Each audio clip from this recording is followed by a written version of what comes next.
Hi, everyone. You're listening to Angel Nears, the podcast. Angel Nears is a Silicon Valley community for startup builders where experienced operators share their firsthand knowledge on how to build and scale startups. I'm your host, Oleg Kujakov, and our guest today is Eldar Sadikov. He's the co-founder and CEO at Jetlore, a SaaS machine learning platform for e-commerce personalization and product recommendation.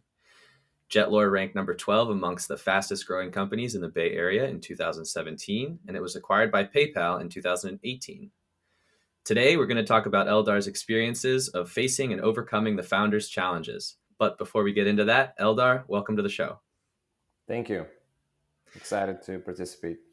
Yeah, excited to have you. So, can you start us off by telling us a little bit about yourself? Did you always dream of starting a company? Yeah, I think I had some thoughts. I think back when I was an undergrad, I always thought that I wanted to start a company.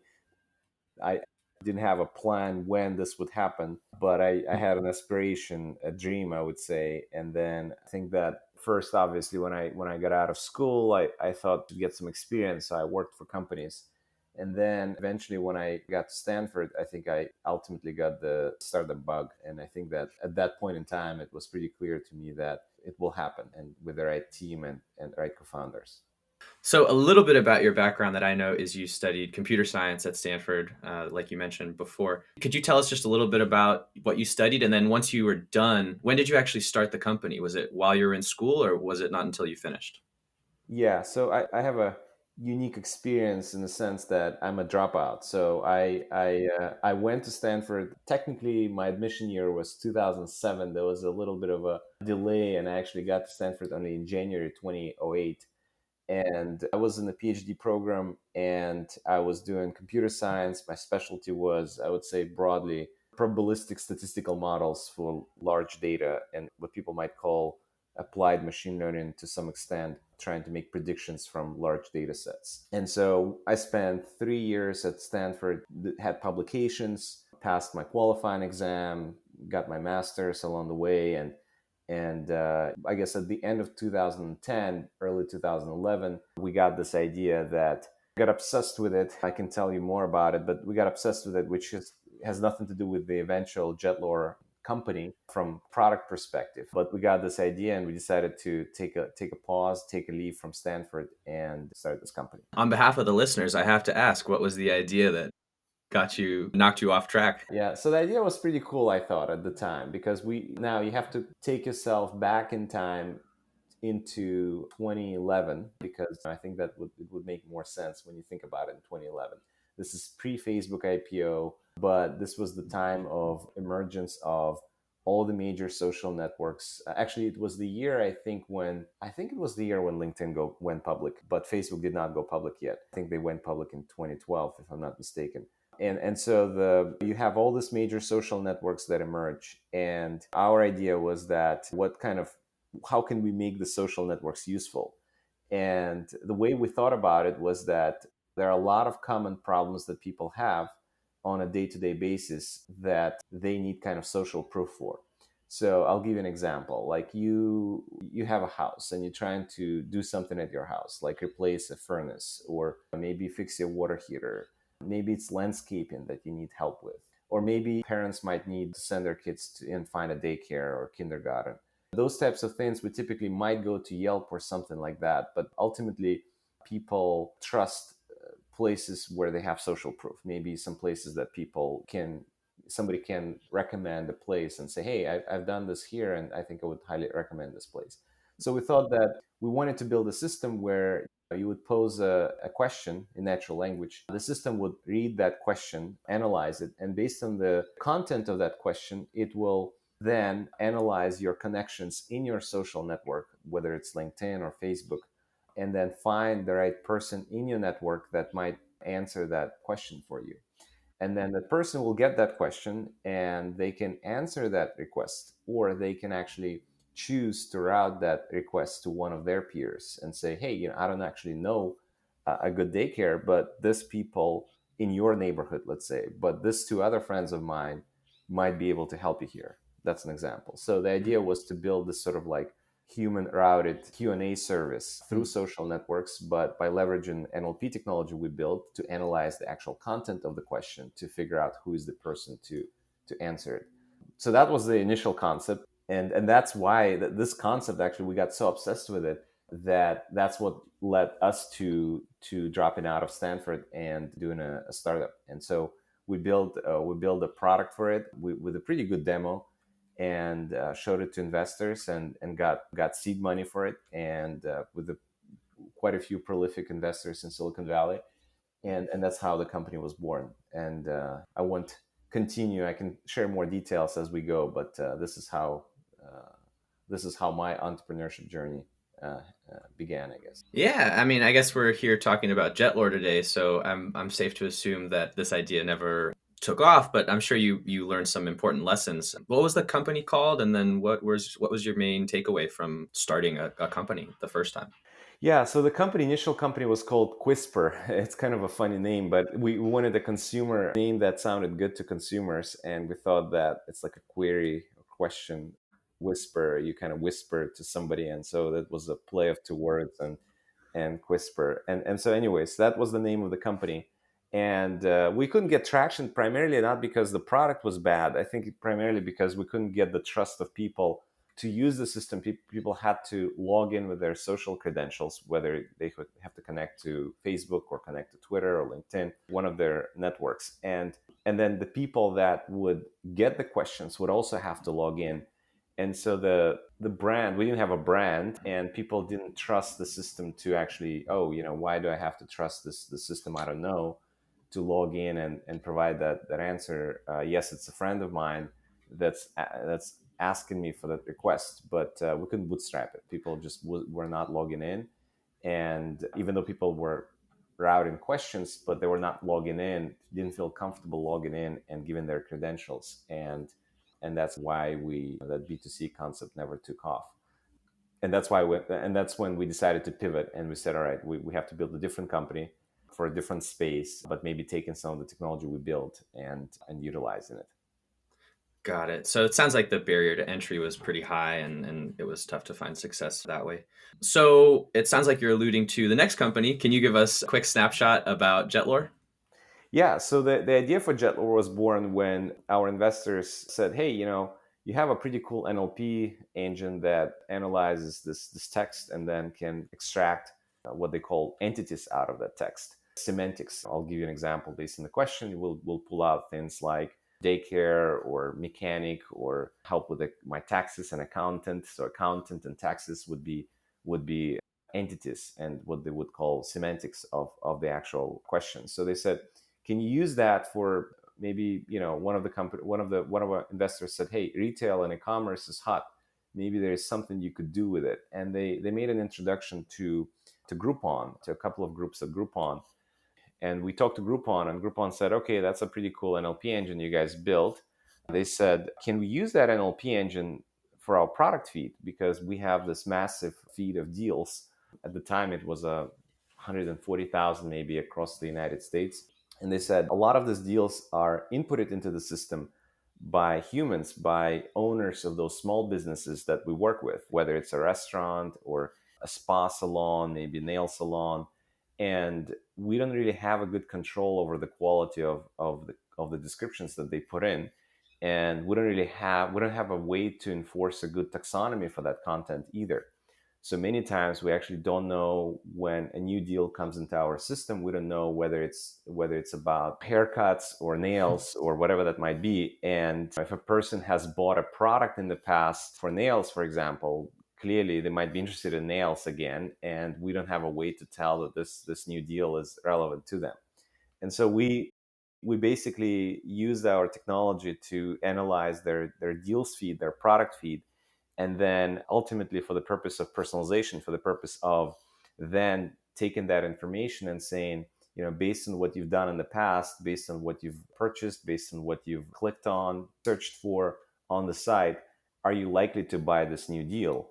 And so we use that technology to basically rank deals out of their feed for each user, and basically select, rank, and score and personalize the deals for each user. And and it worked pretty well. I mean, the offline initial tests that we've run, and we ran at that point a long time ago, and then further tests that we did with them showed a pretty substantial lift, and that was an early indication that this product had legs. And then what happened next was that they obviously, we were a very small company at the time. We're talking about, now this is circa 2013. I think Groupon went public just recently at that time frame, and we were a company of, I think, like 9 people, maybe 10 max. And what happens next is that they turn around and they say, it works well for us, we want to buy you, because obviously, a public company with huge staff, a multi-billion-dollar market cap company, they didn't want to partner and license technology from a 10 people company. And they said, it's easier for us to just buy you. And so they came and they gave us a pretty big offer to get acquired. And at the time, it was the type of money that would be life changing for us. I mean, we were just a bunch of grad students out of Stanford and young kids, like 25, 26-year-olds maybe. And so that was a substantial amount of money for us. And we almost took it. But investors at the time that we had stopped us and convinced us, no, no, no, you shouldn't take that offer, because I think you have a technology that could actually work for many more companies, and we will finance you and we will support you, and you should keep going. And so then we turned around and we basically went to all of the competitive or close enough companies with Groupon at the time in the space. And we're talking about, again, 2013. This is the golden time for flash sales. This is when Live Social was still hot, and Watkins Lane, and sort of all this, event-based sales, but limited time sales were very popular, coming back from the big mortgage crisis. And so we went to all of these companies, including eBay Deals, and offered this technology, and successfully signed up a bunch of those customers in 2014, and started making money. We quickly went to probably almost $1 million in revenue first year that we launched this offering. And that's the story behind Jetlore. That's how it was born. Wow. Just wow. So it sounds like you'd been working on the product or your NLP algorithm rather for about 2 years before you had your first offer. Is that right? Yeah, pretty much. I mean, we had some. I think that the team was very strong from the beginning. I think we built a very strong, like, coming out of Stanford, we brought a lot of good people, good engineers, talented people. So I think that we had early offers. Some of the big companies, like guys like Facebook, came and tried to do an acqui-hire before 2013, just because they thought, oh, this is a smart team, they're doing something in LP. At the time, a couple of these companies were also looking to do things in that space. Facebook was building search, just was building search. There was no search before 2013, for example. And so anyway, so that there was an appetite, but I think that this was the first series offer that we received with the term sheet, and it was a big offer. It wasn't like, it was bigger than a typical acqui-hire offer for us, and that's why it was so tough to say no to this, because we were just 2 years into it. Yeah, but it sounds like you made the right decision. I guess we'll have to evaluate that again at the end of the podcast. So talk a little bit more about preparing to launch your startup. When did you know it was the right time? Well, I always say that. I even have a blog where I talk a little bit about some of these experiences. But I think that the first time you do it, it's almost easier, because, like, I think you don't know what you getting yourself into, and it's like, I think that the criteria for first time founders many times when they get into it is how obsessed you are with the idea, like how determined and how much conviction you have in that idea. And then second of all, sometimes circumstances end up pulling you in, and it just, you kind of fallen into it. Like that's how it felt to me, at least at the time. So, like, I will again rewind the time and tell you a little bit about it, because we're saying, here's the sequence of events that happened. Like, I go to my PhD advisor and I say, hey, I have this idea, I'm really obsessed with it. I was expecting a reaction from him, and I was like, can you give me a little bit time off this quarter so that I could spend more time on it, but you take it easy on me, kind of. And then instead of, like, just giving me that, he's like, well, why don't you take a leave? You can take a break for a year, try it out, and then come back. Like, it's a year won't change anything. So a lot of people have done this at Stanford. And then that was kind of like, what? Like, can I do that? And that was kind of the first trigger. Then the second trigger was we get into StartX, which was like this new accelerator program community, I should say, for Stanford entrepreneurs that was just for alums and current students. And we get into that, and then all of a sudden we're in this community of other companies that talk about raising money and valuations and everything else. And then we're like, was this really happening? We have an office now, like really, really swanky, really cool office. And Yeah. that was the second trigger. And then the third trigger is like, oh, can we raise money? And we actually go and end up raising capital, not just any capital, but from some really prominent angel investors and people in the valley. And it's like, whoa. And all that sequence of events was happening.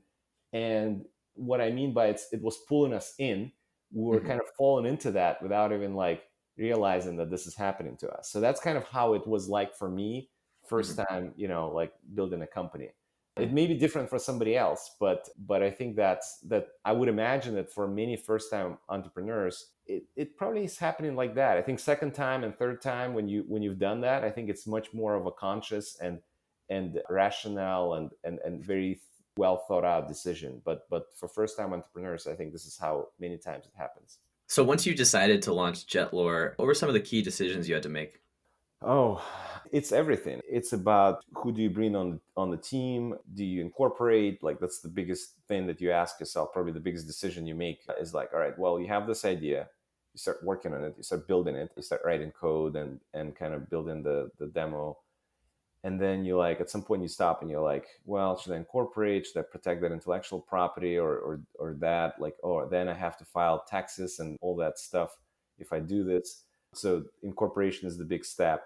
And then the next big step was then once we incorporated, we hired some contractors, some people to work for us, designer and those types of people.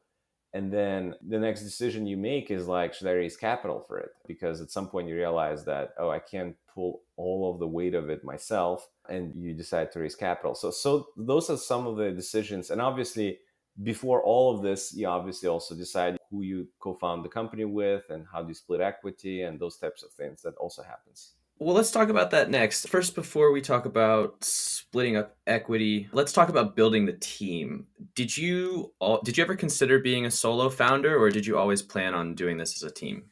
It's a good question. I think that I always thought that I would have co-founders. I don't think that I ever, when I thought about building a company, I don't think I ever said that. Obviously, there is often a main co-founder that kind of like gets everybody together and says, "Hey, do this." But I don't think I ever thought that I just solo a single co-founder because that's tough. That's difficult. Especially the first time. Had you worked with your teammates before? How did you go about choosing your co-founders? Well, in my case, we worked together. So my co-founder and I, Mhm. we worked on some papers together at Stanford and published together, did research together. So this was a pretty natural. We talked and we had this idea, and so like we this was a very natural decision to work together. Essentially, we also had a third co-founder that joined a little bit later. That was an interesting story because so it was just two of us out of Stanford, and then the third co-founder he joined us. He was not even in the United States. He was in Netherlands doing his graduate study in Netherlands, and at the time we were looking for Scala developers because we decided to build this project in Scala, which was a pretty new programming language at the time. Very few people knew about it in 2011 and 2010, and so and as part of that developer community, we found Sergey, our third co-founder, and he was just through community we found him and we said, hey, do you want to work on this project? We started working on this project, and then we started saying, hey, he's really good, like we want to bring him in, and then we made an offer. Do you want to be part of this, and do you want to be a co-founder and come here and move here? And that's how he became our third co-founder. Let's talk about roles next. How did you handle assigning roles and positions amongst the co-founders? So I think that it was also natural. I think that we didn't have a lot of deliberate discussion that took hours or something like that. No, I think it was. I think I'm from the beginning. I was the gear behind it because even in some of the research that we worked together, I was already working on the space And not that I can't say that I got the idea. I can't remember who among the two of us. I think it was probably a joint decision, to joint intellectual output of both of us to actually decide on the idea. But I think that I was a little bit of a main gear in this from the beginning. So I think that was natural that I would take a CEO role.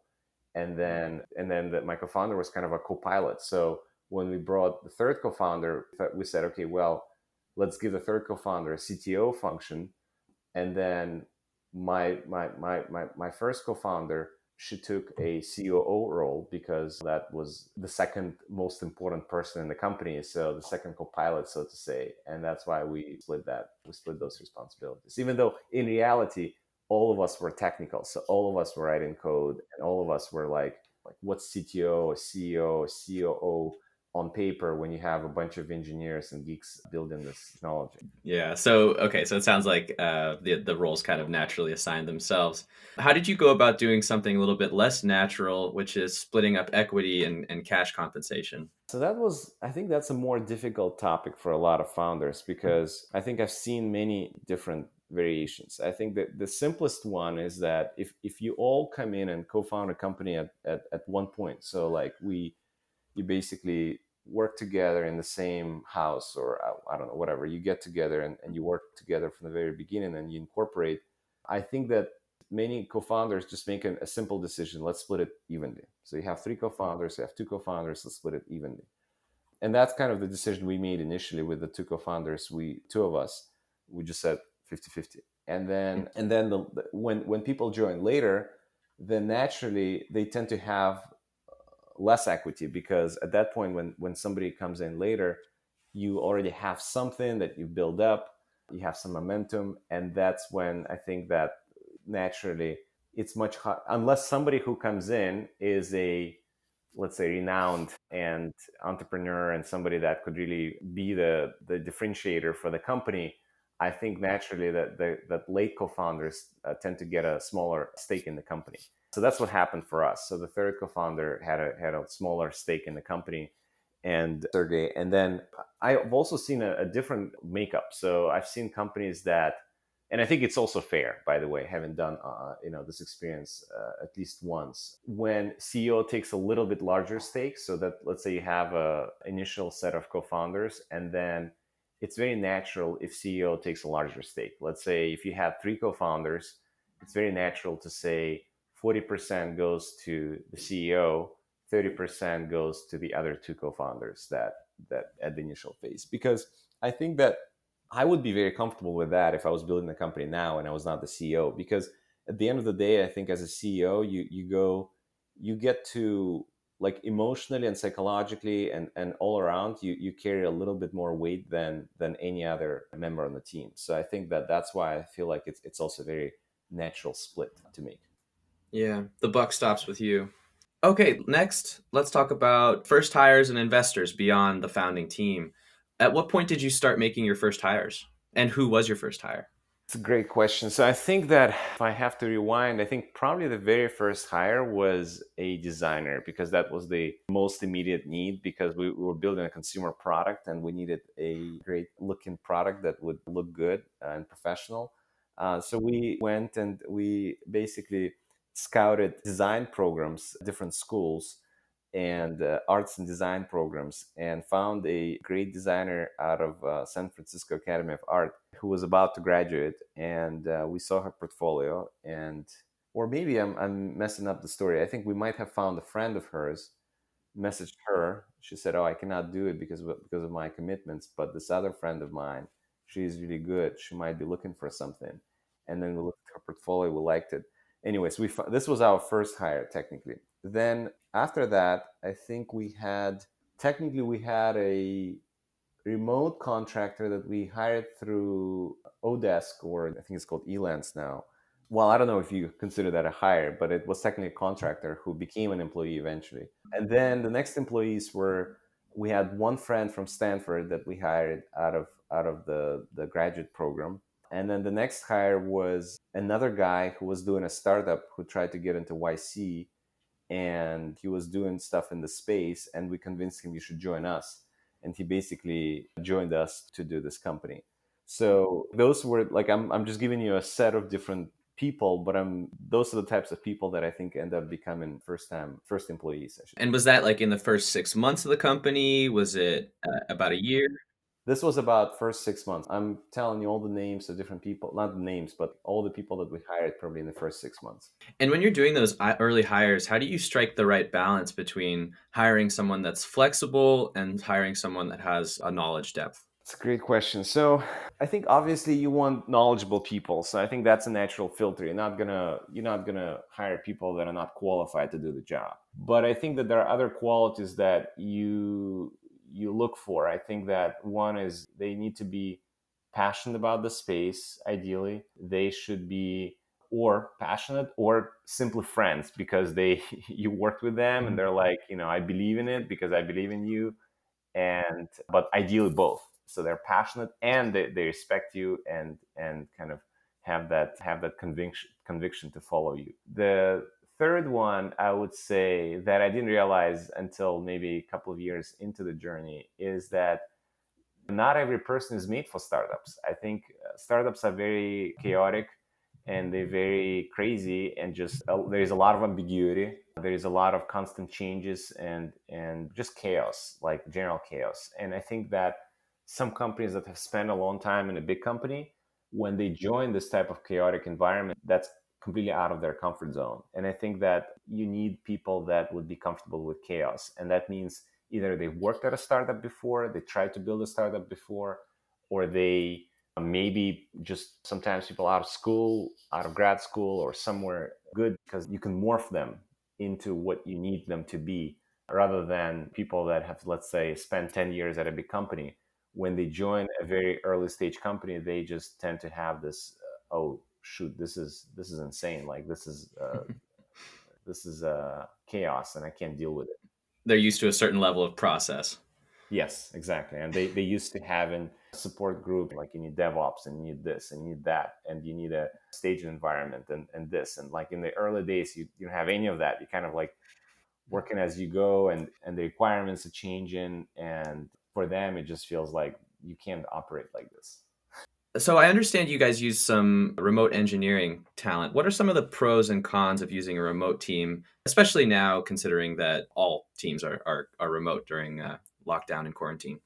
I think that remote engineers are great because they, first of all, the global economy, you can find any type of engineer quickly if you open your scope to remote engineers. Because, for example, there are specialists, like, for example, DevOps or iOS engineers that tend to specialize in specific things. And there might be a very severe shortage of them in specific geographic areas. Like in Silicon Valley, I would say that, for example, still up to this point, iOS engineers are in huge demand. And so then when you open up your scope and search to people outside of your geography, then you all of a sudden can find somebody much more quickly and potentially very qualified, or maybe even more qualified than somebody that you would have had to settle if you had to just find somebody locally. So that just allows you to operate much faster. This is probably one of the big pros. The major con, and I think that I'm still trying to figure out how to overcome this main disadvantage, even with the COVID-19 situation, is that you can't really build a culture. So if you all of your team consists of all the remote workers and they're all in different locations, building culture is very hard at a company. And I think that part of just overall efficiency and momentum that you build up as a company is about culture and bonds that you build between people. And I think that aspect is completely goes away. Having said this, I think that nowadays with COVID, I think that becomes much more common. People just will have to solve the culture problem somehow over time. But I think that out of necessity, we all moving towards the virtual type of environment, workplace. Yeah, it's tricky. And personally, I'm working at a company. We're doing a couple things. One of them's Donut to try and encourage people to meet online and spend some time outside of just direct work. But it's an interesting challenge, and we'll see how we go about solving that. Next, let's talk about fundraising. When you were fundraising, were you able to gain bargaining leverage and get on founder friendly terms early? Yeah, I think, well, we definitely were very lucky, especially early on when we were building the company, because what happened to us is that when we started fundraising, we immediately got commitment from a very prominent partner at a very prominent VC firm. I could maybe speak Charles River Ventures, which is a pretty well-known VC firm here in the Valley. So a pretty prominent partner at this firm basically said, yes, I'm ready and I'm willing to commit money towards it. And so with him on board, and then he basically started pulling in other people that he knew, saying, hey, you guys, like mostly prominent angel investors, you guys should look at this company. And so with this type of pool, then more and more investors came in, and some really prominent angel investors joined our round.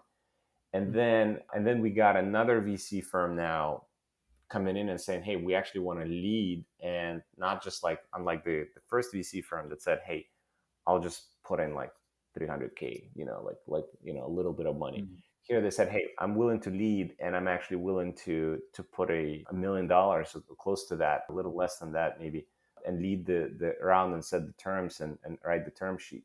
And I think that we were almost like drinking from the fire hose a little bit, because we were like, oh, we're so important, we're so cool. And all of a sudden, to be honest, like looking back, we almost turned off our this VC firm that led our round, because we were a little bit cocky, because we're like, they offered us a pretty good they offered us a convertible debt round and gave us a cap, and they were like, oh no, this is, I don't know the language we used in the email to them, but basically we kind of were a little bit arrogant, saying, oh, this cap is too low, or this is not market, or something like that. And luckily we had we had an associate that worked in that firm that was like really good at working the internal dynamics, and it was settled, even though we didn't use a good language there. And they actually improved the terms based on our pushback.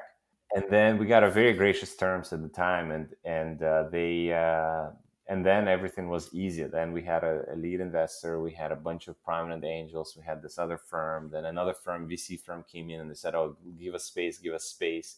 And it was like our seed round was probably like really felt a little bit like a party round, because everybody was like, oh, I need to get in. Sounds fun. What was your experience working with advisors at that time? Advisors, I think we had a few. I think that we had, well, first of all, one of our angel investors who is a pretty prominent guy. He's definitely a well-known guy in Silicon Valley, one of the most prominent entrepreneurs in the space.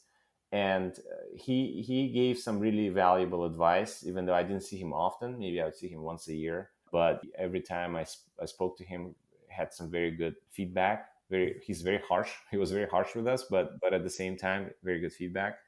We also found a great product designer we worked a little bit with, Elliot Lowe. He designed some, he was one of the early designers of Yammer. Then he worked with a lot of 100 startups companies, and he gave us some really good advice on just design and product. Some of the angel investors had some really good advice. I think that if I called anybody advisors, maybe we should have gotten more advisors once we had a product market fit and once we started selling to retail. I'm thinking about it now. Maybe we should have either added to our board, or maybe informally, through equity, gotten more advisors that knew retail and knew the space. But I'm thinking more in the first 2 years of the company when we did pivots. I Mhm. think angels really acted as advisors for us, because we would get together with them, and whatever I needed, like, oh, I need to hire this type of person, and they would really try hard with us and try to help. All right, next let's talk about the exit. Tell me about life before and then after the acquisition. Yeah, I think everybody has to go through this, and I think it's a valuable experience. Again, this is one of those things, I've never done it, so it was the first time I was going through it. The life before, I think that, like any startup, we went through each quarter. We had goals, we had sales goals to hit, revenue goals, and everything else, and everybody worked hard to hit those goals. Then that acquisition offer came in. I think that we engaged with PayPal late 2017, and the acquisition offer came early 2018.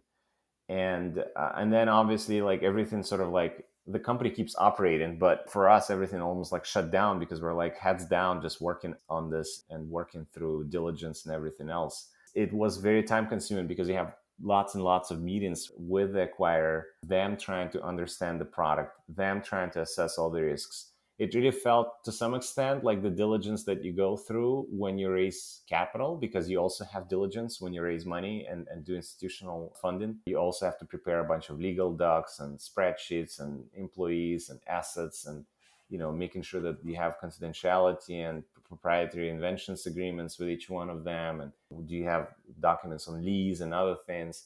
But then you have a lot more. Like, I think that this is much more of a much more detailed examination of your business, because you also do, I don't know, describe all of the, well, you do some of that also during fundraising, like describe all of the open source projects you're using in your code, and describe the process that you use for releases, describe the process that you use to test the security of your system, and all kinds of stuff. Like the amount of documentation you prepare when you get acquired is just enormous. So that was a probably 4 months process. That was the experience. Then I think the most interesting part is when you get acquired. So I think that I'm trying to think if how to best describe it, because I want to describe it as kind of lessons rather than just like, oh, here's what happens. So what happens is that because we're a pretty small company, like 40 people, they basically said, hey, you should move to our headquarters because we're all located in the Bay Area. So, maybe in some acquisitions when they're larger and when they have hundreds of employees,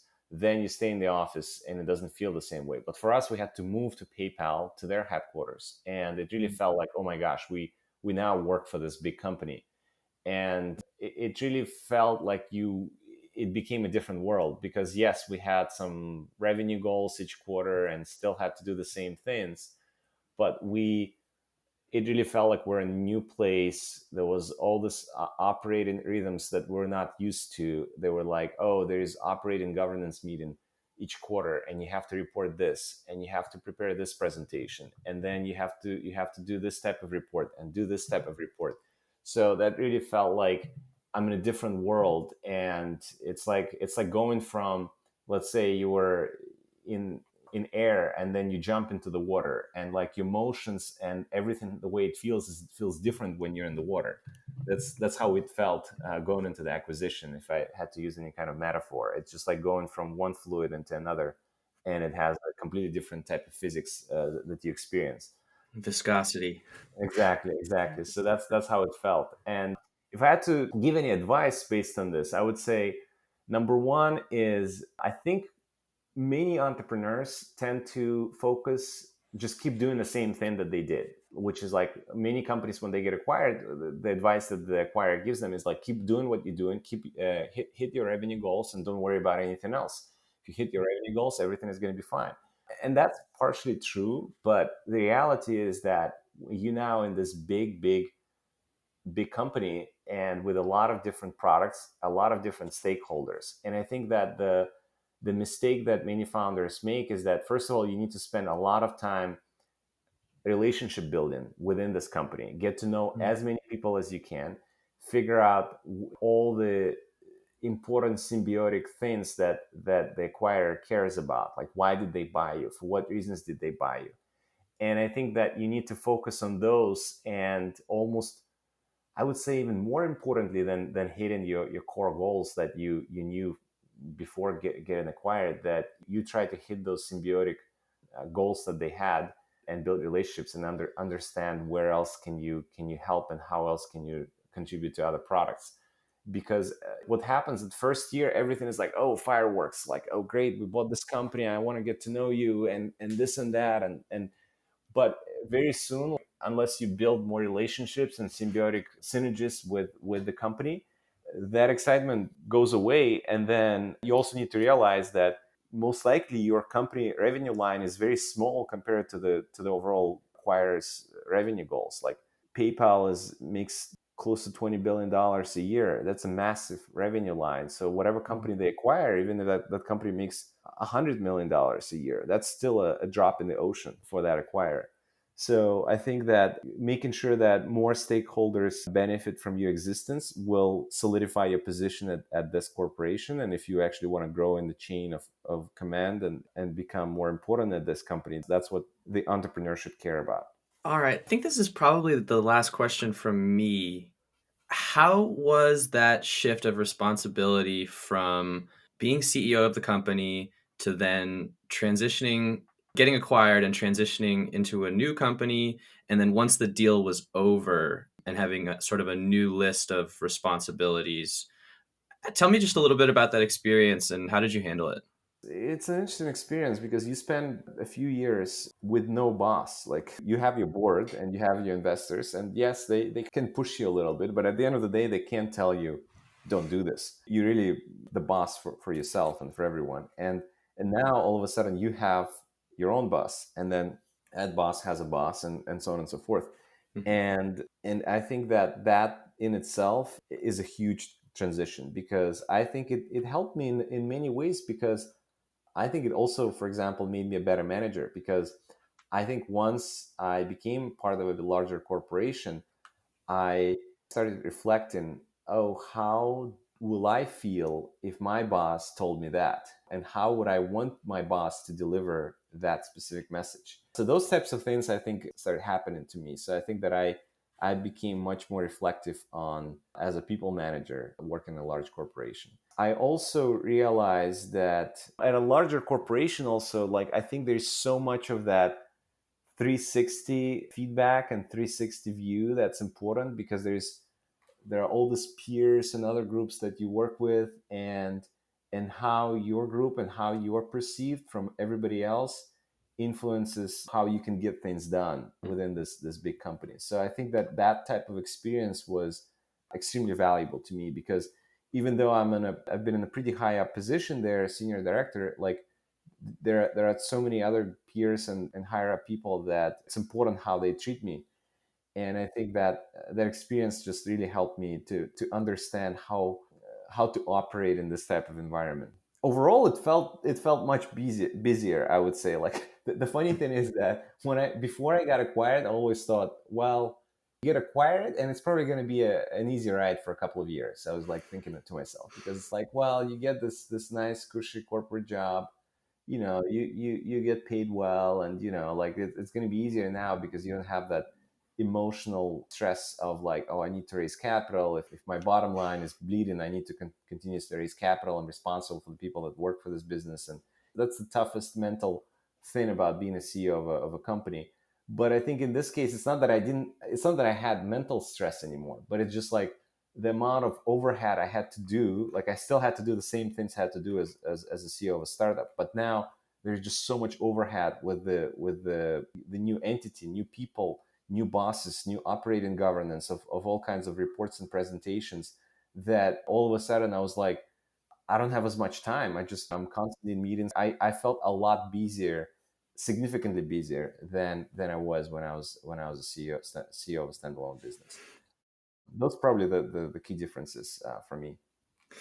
All right. Well, definitely a little counterintuitive, but that's why we bring on experienced operators. We love to hear your thoughts. And that was one that I would not have predicted. But you sound like someone who has a lot of great experience, who is self reflective, and you sound like a wonderful person to work for. So if you do decide to start a third venture, please give me a call.